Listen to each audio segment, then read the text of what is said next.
Hi, this is Anne. This is my ELEDD 4043 lesson plan video.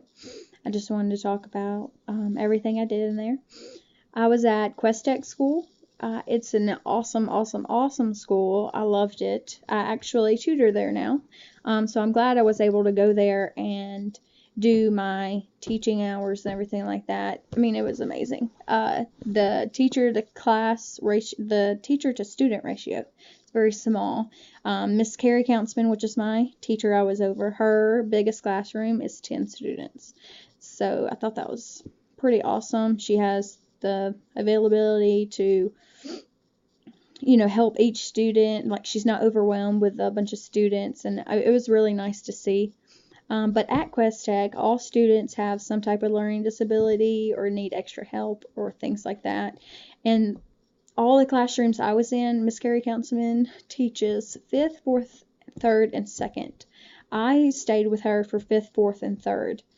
Now, she in the classroom where I did most of my lessons were in 4th grade, and they all have dyslexia. Most of them have ADHD, and some of them are on the spectrum. I think one or two are on the spectrum.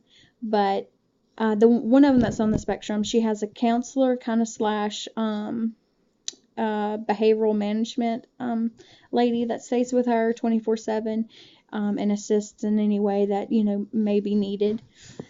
And it was really nice to go to that school and kind of see that, though they teach a little bit differently than most public schools I've been to, but it was really nice. They're very technical school, like very tech savvy.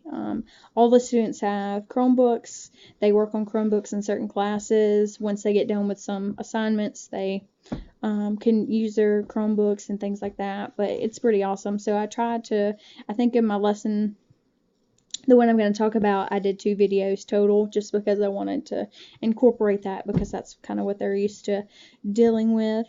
But in the class that I was in most was 4th grade. She has 9 students total. It's 2 girls and 7 boys.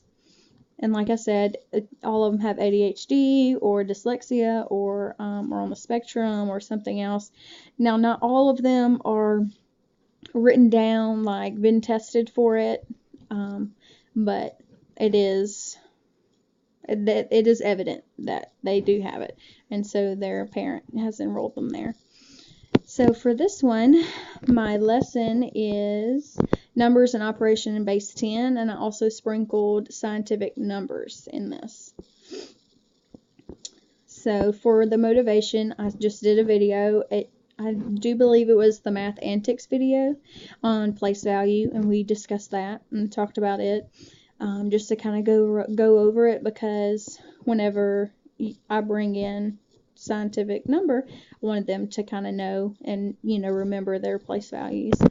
And then after that, we kind of reviewed, and I put some on the board and got them to make up some numbers, and we'd find which number was in the tens place and the hundreds, things like that. So then for the actual procedure,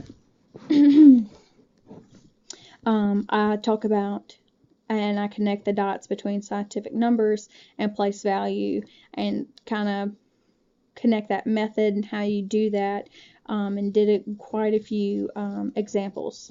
And then I played a video specifically on scientific numbers, and they do in it they do talk about place value. And then we completed a worksheet together on the top half, and then I let them fill out the rest. And then after that, we went over the paper.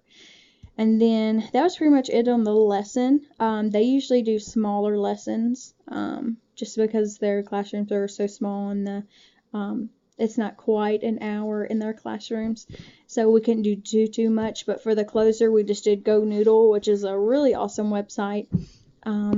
I do believe they have some videos that are like subject oriented, but the teachers kind of lets them pick what they want.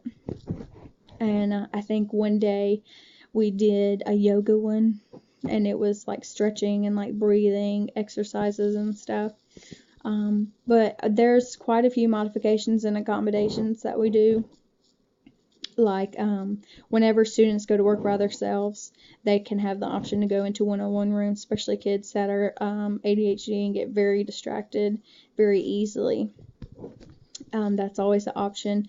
They have certain seatings. We do repeated directions, extended time. They can write on the activities.